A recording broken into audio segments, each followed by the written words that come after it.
in the Zoom. Joining us on the Zoom, we have Republican, well, the Minority Leader, Senator Tello Taitagui, and Democrat Senator Sabina Paris, who is the Environment Chair. And we wanted to bring you ladies on because there was a whole big thing that happened over the weekend with the Revolving Recycling Fund. And this is something that you guys have characterized as a rating of the Revolving Recycling Fund. And just looking at the background, what we're hearing is that there was a $500,000 given to the G3 initiative group. Green Um, growth, the Green, Guam Green Growth Initiative. Is that right? right. And so this money was, I don't know what's the right word to use, appropriated out of the Revolving Recycling Fund, which I guess it comes with its own set of rules and regulations and how you can use it. And so we'll just go ahead and bring you guys on. Senator Paris, we'll just give you the floor first. Now, this thing has passed through, and I guess just if you could, what were the big issues that you had with this $500,000 appropriation out of the Revolving Recycling Fund? Thank you, Chris, for that question. And first of all, good morning, Chris and Sabrina. Good morning. So yeah, really the big issue was that this appropriation was not vetted through the formal budget process. It was never part of the UOG budget, and in fact, G3 is a group created by executive order. And so, when we're talking about very precious dollars, when we're talking about a tight budget, we really want to make sure that every dollar counts and every dollar is used wisely. And so this appropriation came out of the Recycling Revolving Fund. And as you know, this is a lockbox. As with every lockbox, they have very specific uses.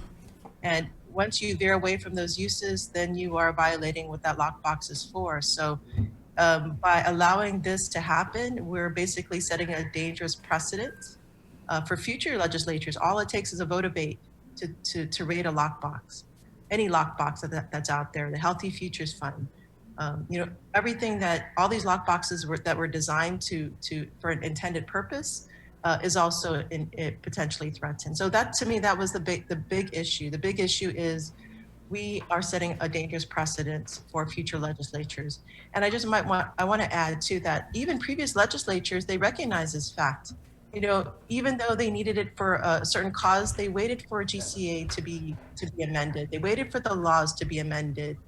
And for those that were watching the budget talks, there was even an extension by Guam EPA board for G3 to meet with them, and that offer was not taken up. So really, there was still opportunities to receive funds as long as they got the stamp of approval by the board. And so the way this money is administered, it's administered through the Guam EPA board and the Guam EPA administrator.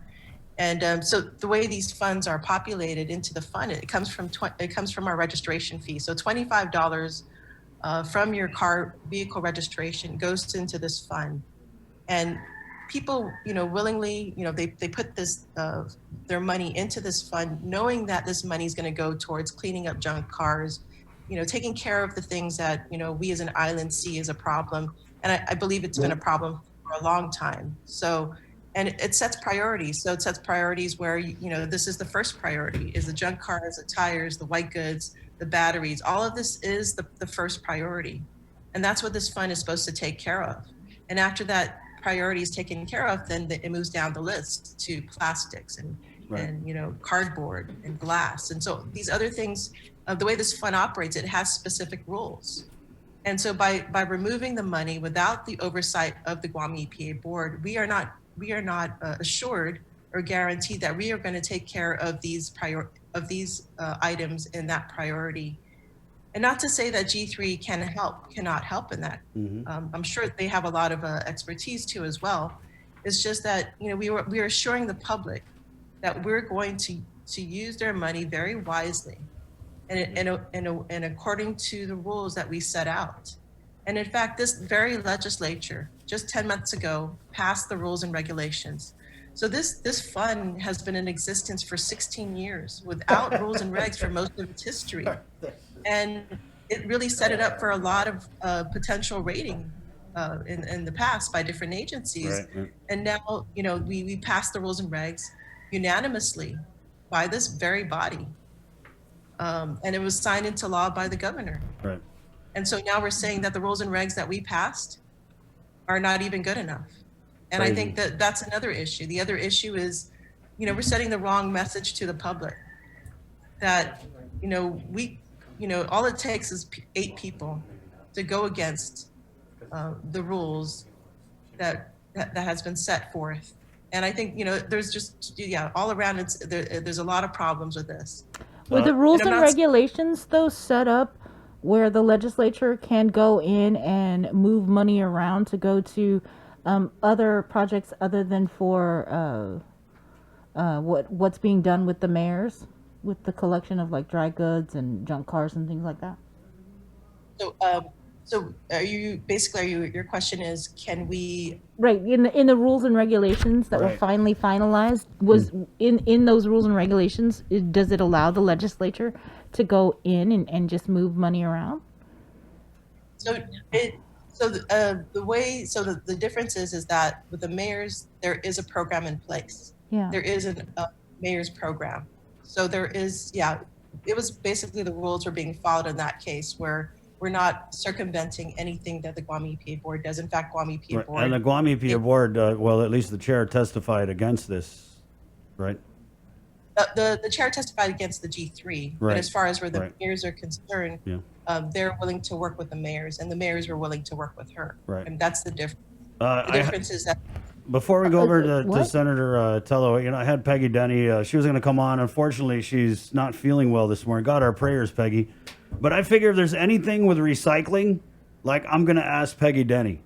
Okay, and so I'd asked her last night, do you think we can afford to give G3 $500,000 out of the funds that we go and we pay for? We give this to Government of Guam. Government of Guam says, hey, we're going to pick all the abandoned vehicles and the white goods, which, take a look around.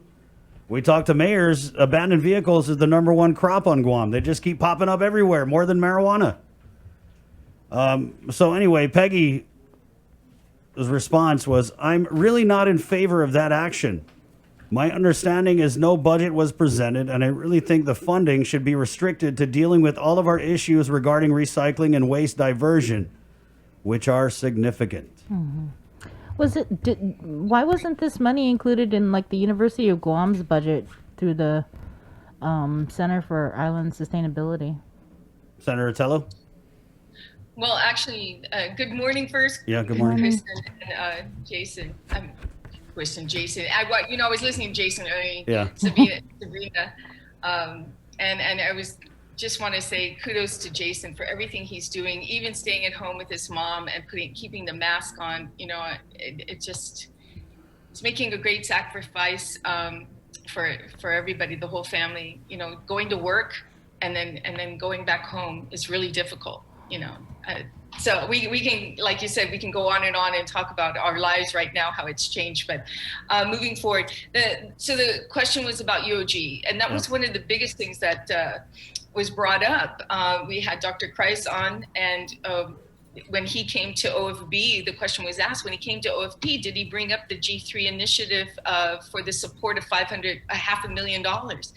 And according to OFB, their response, and you can always go online if you don't believe me, it's easy, everything's recorded online, that it wasn't part of their budget. And then it was stated that Austin Shelton came into OFB, and so I don't know who he walked in the door with, but came to OFB and asked for this money. So no, it wasn't part of VOG. And believe me, we all support G3 and its initiative. In fact, the good Senator Sabina is a member of G3, the Guam Growth Initiative.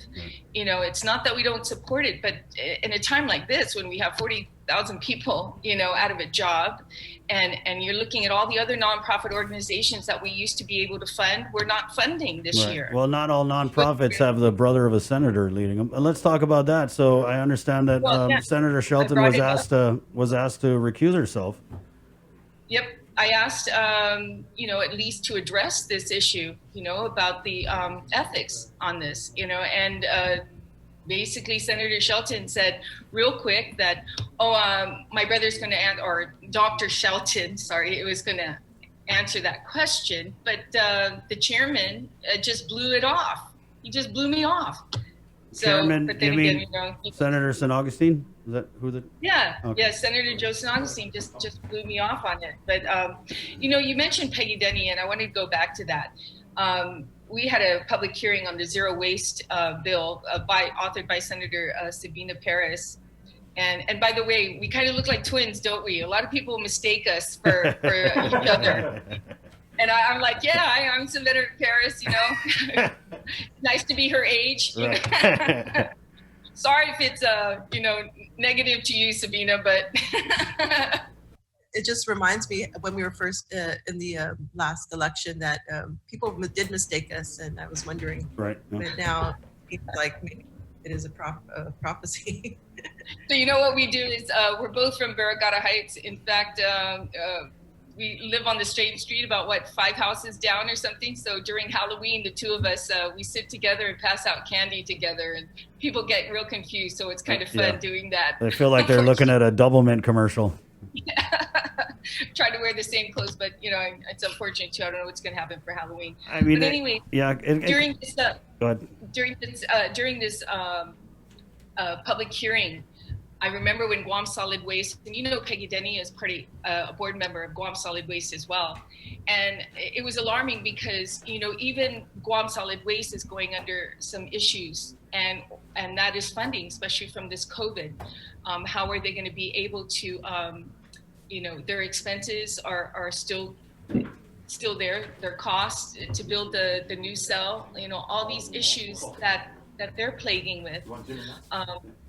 One of the things is that whoever gets a trash bin, they're asked if they would like a recycling bin as well. Mm-hmm. And I didn't realize that recycling bin was actually free to the customer. It's an extra, not an extra cost at all, but just free to the customer. So they've been providing this to homes all the time, and it's been there for years, and it's actually working and helping. But now there's a threat. There's a threat that because they're not meeting their mark, that they're going to have to make some cutbacks. And one of them might be this recycling bin, that they may have to stop it. To them, it costs them almost $600,000 a year to implement that, give that out for free. So that's very alarming. I mean, if anything, that's where we should be putting our money, for something like that. Can you imagine if that bin goes away from our residents? Where are they going to dump the canned goods, the cardboards, and all the other stuff that's going to be recycled? Right. We have to be smart about where we're spending this money. And for them to go in and raid it, it was ironic because every time we were talking about this, it was Regine Bisco-Lee that was saying that, you're going into G3 and raiding the 500,000. I'm like, what? No, you raided the Revolving Reycling Fund into G3. It's obvious. You can see who supported the implementation of this 500,000. It's obvious. So we fought hard yesterday. 17 mayors provided, it was ironic too. Let me go to the mayors. We received letters from individuals supporting the G3, which we all agree, we all support, but supporting the 500,000. So I decided to call each of these individuals that sent me a letter in support. And I told them, did you realize that this 500,000 is coming from the Revolving Reycling Fund? The 3 people that I called, none of them realized that. None of them. In fact, one person even rescinded the letter and sent another letter back. So things like that. And then, of course, Mayor Hoffman, Mayor Savares, they also sent in a letter in support of the money being transferred to G3. Is there a breakdown on where this 500,000 is, what it's going to? What did they say they were going to spend it on? Nothing, no budget. And that's what Peggy said, which she made complete sense. There was no budget where this money is going. But here's the biggest thing that I brought up during the public hearing was that on July 23rd, and it's on YouTube, and again, you don't have to take my word for it. Go to YouTube, July 23rd, the Lieutenant Governor and Austin Shelton, the first 5 minutes of it, you can hear Austin Shelton, and I quoted him, and I told him, it said that you were successful in for G3, the I think it's G3, the sustainability as well as the CFA was able to get over $500,000 this year, over $500,000, and I'm like, you already received over $500,000, and now you're going to go raid the Revolving Recycling Fund for 500. You've received over $1 million now if you get this money. Let me, because I want to move on to the budget, senators, but let me just ask you on this last point in closing here. The release from Senator Regine Bisco-Lee is claiming this is a big win. I mean, she says this year's Revolving Recycling Fund surplus and fiscal year 2021 allocation were enough to give more to the mayors, continue funding GIPA efforts, and fund the Guam Green Growth Initiative that will take us beyond cleanups into a sustainable future with innovative and transformative work in the circular economy. So what would you say, just in closing, to those people who say, oh, if $500,000 from the Revolving Recycling Fund, it's apples and apples. They're still going to, I mean, they might go to an environmental conference. Well, Chris, I'd just like to have Sabina answer that one. Yeah. She's been a great advocate for it. She spoke very well yesterday on it and made so much sense. And I just want to give kudos to her fighting for this as hard as we all did, the 7 that voted against it. So please. Senator, yeah. And then we'll move on to the budget, guys. Go ahead. I think the argument that just because there's money there that you can raid it, I think that falls flat. That argument falls flat. That's basically going against the tenets of good governance and really what the society is based upon. But the other thing to note is that, we're not guaranteed the revenues. Although there's a projection of revenues, perhaps that doesn't tell us what the future collections may be. So it may be truly endangering the programs that are in place already, which is the cleanup of, these goods that people are seeing in illegal dumps. And it, reduces the funds that go to these priority initiatives. Well, and I think in regard. I'm sorry, go ahead. Yeah, so to me, that argument falls flat. And I think this also points to the success of the board. The board was very good at keeping the mayors accountable. So whenever there was an invoice in question, they always had to come back and resolve that issue. And so what that means is that they're really protecting the fund. They're not using the funds, they're using the funds very, there's a lot of accountability. It shows that there's accountability. And I think just because there's money there, that doesn't mean you can rate it. All right. Well, I think if it was such a priority, why wasn't it presented previously instead of like knocking Last on a minute. door? Was this like in the trying middle of to the go night? have a meeting with OFB? Was this like a middle of the night amendment kind of thing? Yes, I didn't see it until the amended budget came out, and that was like I believe on the weekend. It was maybe Saturday. Well, I thought you guys were supposed to submit all your amendments in writing in advance, or was that just? Oh, I'm sorry. This is when we never got a look at the budget before we started budget deliberations. And so when I looked through the budget, I saw that before we even started to deliberate. Would something like this though go through UOG would be in the University of Guam's budget? Something like Well, that? It was like, it was never part of the EOG budget. Right, but normally. I'm sorry. That's what I mentioned earlier. Yeah. Sorry.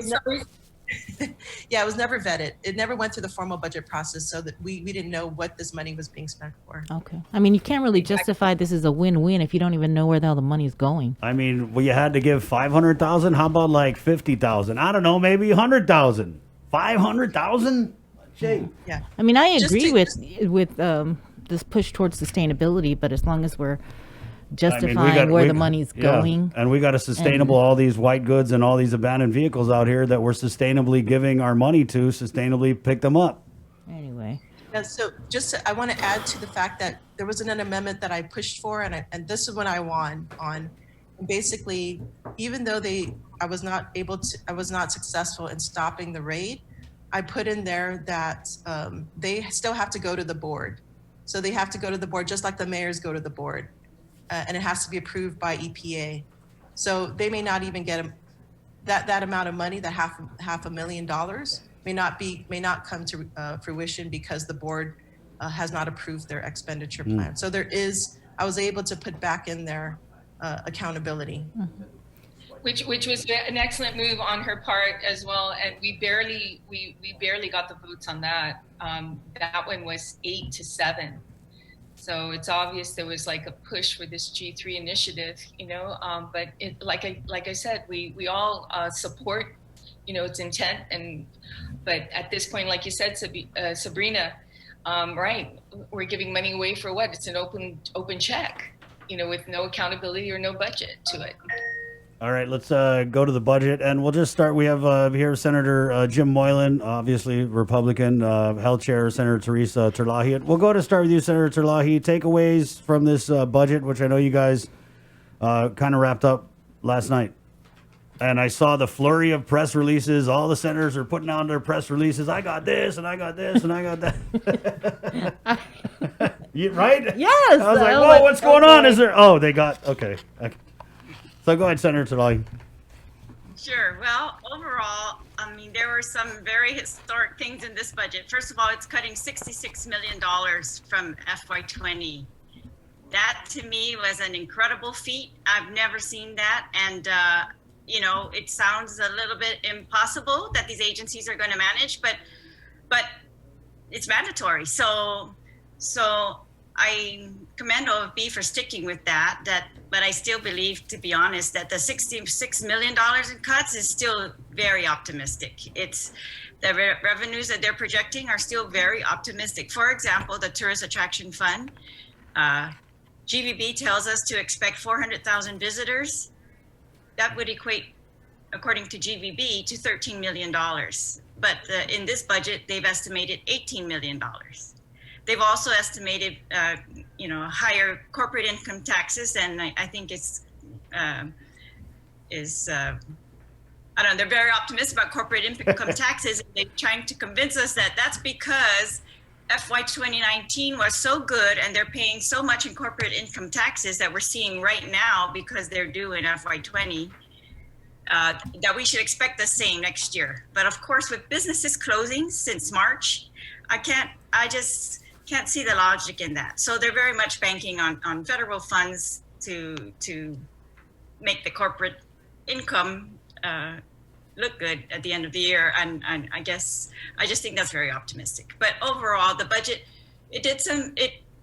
there were many cuts all around, but I think the biggest cut that I'm concerned about, I'm not rejoicing in this budget, is because public health of all the agencies was cut in operations $13 million.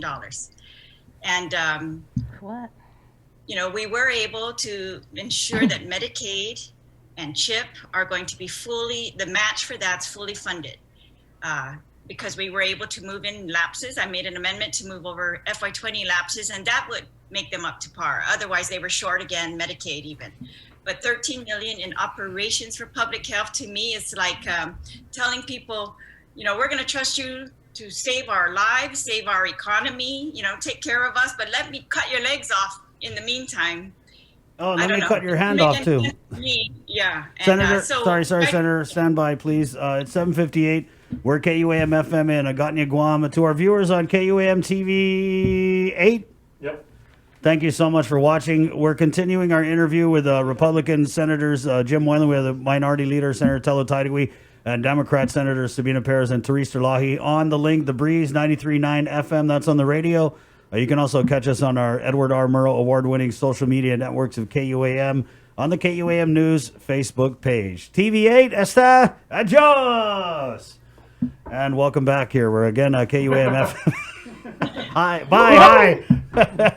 Goodbye and hello. Right. Okay, Senator Terlahi, you were saying, just pick up where you left off. So I'm just saying that's how the budget came out, where public health was came out of, OFB. With 13 million in operations less for public health. And so I tried in all kinds of ways to put some money into public health. And in the first thing I did was say, well, if BBMR is expecting or wants us to increase revenue projections from the corporate income taxes and the withholding tax by, I think, $7 million, then I made an amendment that said if we could receive 6 million of that. If they did receive it, then that would go to public health first. In other words, the governor wouldn't be able to spend it wherever she wanted. It would have to go to public health. Unfortunately, that amendment failed 7-8. And so we just tried to, move lapses. We tried to point to that we're tracking in the Healthy Futures Fund a little bit more for this year. It's the only fund that's tracking well. And so I tried to move that extra money over to public health. And that got divvied up between public health and the Cancer Trust Fund. And we are, so public health, I think, is still something that we're now we have to rely on the governor to use her transfer authority to boost public health. But I just, I think the bigger picture here, it may be lost, right? It's like it was lost on us because we're relying on public health, and we are seeing the doctors. Your show highlights this. People are really suffering the stress of this this response to COVID, the conditions that we are under because of COVID, the economy because of COVID, so many things, and we've got to keep the big picture in mind, and we have to shore these people up, not just with praise, but with real something substantive, so that they can take care of us. I mean, that's what blows my mind. Right. And so I just don't see how we can cut 13 million from public health and give a $500,000 to this 3G thing without any sort of nothing. Well, yeah. Just like here's 500,000. There you go. And sorry, public health, we're just in the middle of a pandemic. That's all. Exactly. Yeah. Right. So yes, and public health, as you know, we're relying on them to do the inspections at restaurants. They're so big and they have so many duties. Yes, childcare. Yeah. Restaurants. So you talked about the transfer authority, and we had this release out of Senator Moylan's office just minutes ago. Amendment to reduce transfer authority prevails. Senator Moylan proffered an amendment to the budget bill, which would reduce the governor's transfer authority from the 30% being proposed in the legislation down to 15%. The amendment successfully passed 8-7. Congratulations, Senator. Yay. Yes. Thank you. How'd that happen? I know. I was like, wait, did they did they know it was your amendment or what? Right. I think the chairman also double questioned that too when the votes came in. It's like, what? Wait, hold on. Yeah, hold on. But yes, and thank you to my colleagues. All of us here did vote for that. It's unprecedented that this budget included 30%. It's double of what we've ever seen before. Previously, there were even times when it was 10% or lower. But now, during this process, in putting together the budget, we understand during the presentation that BBMR even was trying to fight for a higher percentage. And as you can hear from my colleagues here, they were so much fighting for their committees, right? And it was a struggle to try to find all this money that we needed to help our committee, help the agencies survive. And now the budget wanted to include a 30% transfer authority. So that would have wasted basically our 2.5 weeks of fighting for this money, looking for the excess, trying to pull from here and other places. One of the committee chairs was even trying to pull it from her different agencies to put $500 here and $1,000 there, but just to help them survive, to buy paper and pay for their electrical bills. So we worked all this time, and then we were going to, the budget included the double transfer authority up to 30%, which it adds up to millions and millions of dollars in the hands of the governor. Well, we won't restrict that, but we want to have the authority to oversee that, but it couldn't be done. So we fought and we fought, and we got it back down to 15. So I'm happy for that, and that's why another reason we fought for that is because we have something called the CRER, and that's where the budget, if we follow it regularly, we can see where our shortfalls are, and we can adjust then. We had to relook at our priorities, and Senator Therese, and last budget, if we were to give the the increase to 30%, there's no promise that the governor would have put it into these agencies that the legislature feels is important. And that's the legislature's duty.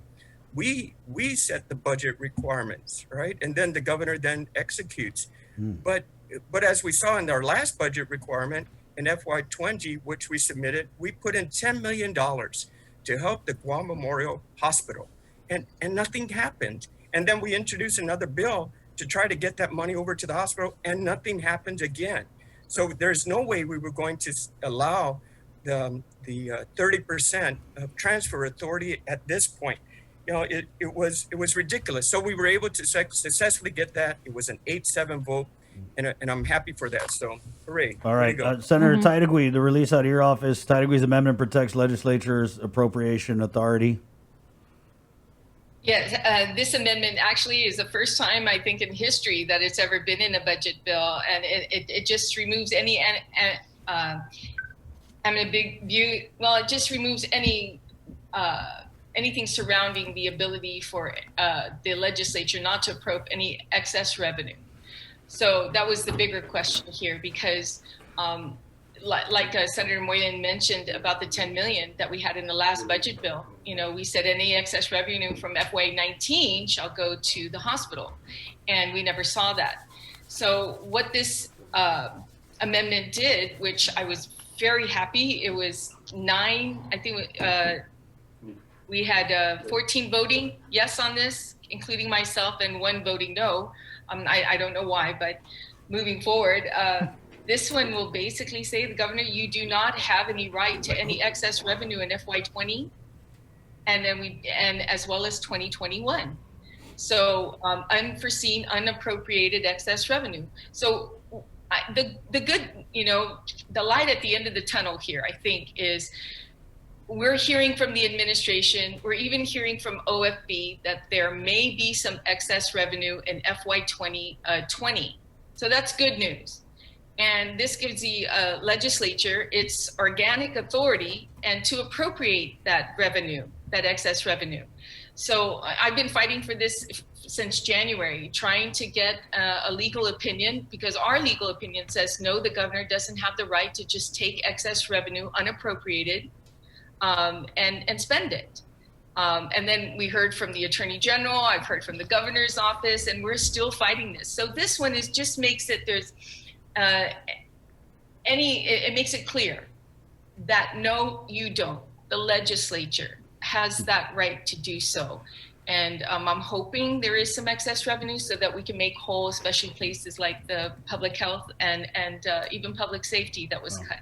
Okay, Senator Sabina, in closing, I know environmental, rev and tax, those are your committees, procurement. Did those agencies that oversee those things get the money they need in this budget? Well, yeah, that's what was the purpose of some of my amendments, was to make sure that we're funding them. Right now, as you know, in government, there's 46 agencies that the GSA oversees, and they only have 7 buyers to handle all the procurement in government of Guam. And that's not including autonomous agencies. And so, yes, that's what one of my amendment addressed. The other thing was hopefully a cost-saving measure for government in regards to planned procurement. And what that would do is would require the agencies to send in what they're going to procure at the start of the year, now that they know what their budget is. And so what GSA can do is they can consolidate orders and bulk purchase, which can bring in savings for the government in regards to lower cost as well as lower shipping costs. So that is my hope, that we're able to save money, and that money can go towards the operations and direct services that these agencies need. Mm-hmm. And this is one of the low-hanging fruit. If we're going to cut in government, let's cut in the expenses that are unnecessary. What was the final number on this budget? We started off, I can't remember what we started off with from OFB, and then what did we cut it down to? Wasn't it like $1 billion or something? Yeah, that was the estimated. No, 775 million. Yeah. Is it still 775 million? Yes, thank goodness. That was one of the things that we all, I think at least several of us, the majority of us agreed that we should not increase revenues whatsoever. Mm-hmm. How confident are you guys that the governor is actually going to sign this? Because I was reading something from Friday from the Office of the Governor, despite dozens of in-person, virtual, and telephonic meetings with the legislature's Office of Finance and Budget, unprecedented access to the AS400, and our fiscal discipline team, the budget as presently drafted will shortchange our debt payments, cripple public safety, and violate our commitment to public health in the middle of a pandemic. Instead of working with us to make evidence-based adjustments to the budget, its drafting staff refused to adjust revenues by even 0.5% to avoid this budget's most dangerous outcomes. We cannot meaningfully participate in a budget so far out of sync with the pressing needs of public services. I'm not sure if this is old, but I think we got this on Friday, and I guess I think that Bert, that was their explanation as to why they were not going to send OFB or DOA or BBMR and DOA on there to discuss with us. Yes, and that's unfortunate because, we want evidence based just as much as they do, and withholding information is the opposite of wanting evidence based budget.